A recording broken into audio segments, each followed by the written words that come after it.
Welcome to Next Chapter Living, where every page turns a new possibility. They unpacked, walked out onto the lanai, and found a tax notice tucked among the mail. That's when it hit. They hadn't claimed Homestead. Months later, that missed form cost them thousands. I see that exact surprise far too often, and it's avoidable. In about 8 minutes, I want to hand you a practical legal playbook for moving to Florida. 3 things to do immediately, the paperwork to bring on moving day, and the easy calls that fix most problems. You'll also get a quick rule for when to call an attorney and when you can handle it yourself. Let's start with residency, the part that surprises people. It's not a single checkbox. It's a handful of small moves that add up to you being a Florida resident in the eyes of the state and the county. Change your driver's license, register to vote, and update your address with the DMV as soon as you have a Florida address.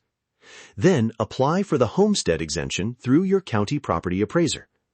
That exemption often lowers your property taxes and gives your primary home extra legal protections, which is why it matters. Here's a practical tip. Collect dated proof of your move. Utility setup emails, delivery receipts, a Florida voter registration confirmation.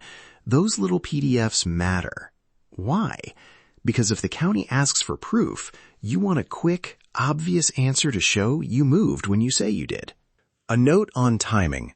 File for Homestead as soon as you can. County rules vary.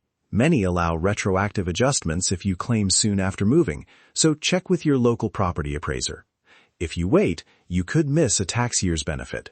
Now, wills, trusts, and beneficiaries. Old beneficiary forms bite a lot of people. So what do you update first?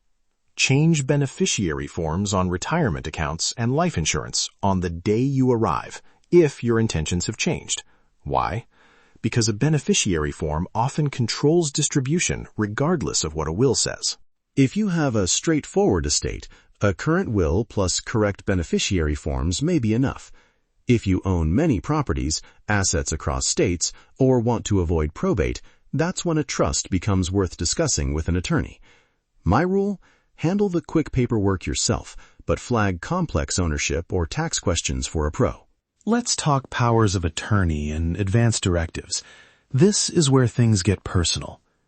You want 2 documents at minimum, a durable financial power of attorney and a medical advance directive or healthcare proxy.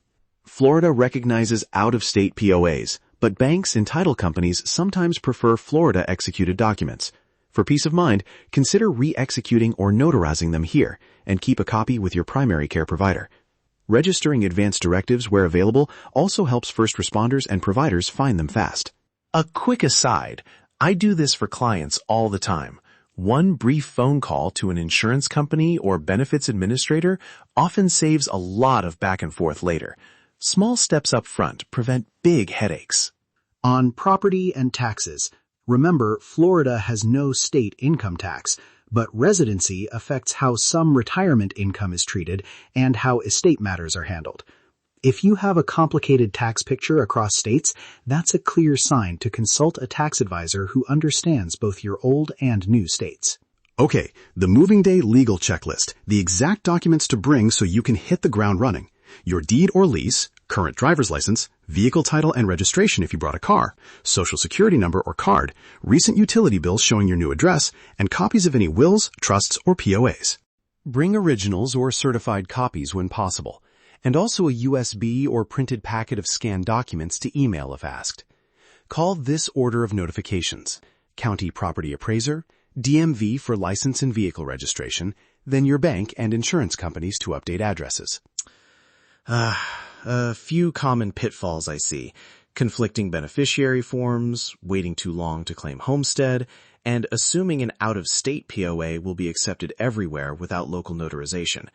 Most of these are solved by one simple call to the benefits administrator, the property appraiser, or a local attorney for a 5-minute check. Before you go to sleep tonight, do these 3 things. 1. Get your Florida driver's license and register to vote so your residency is clear. 2. Update beneficiary forms on retirement and life insurance accounts. 3. Secure a durable financial POA and a healthcare directive. If they weren't signed in Florida, consider re-executing them locally. Do those and you'll avoid most headaches.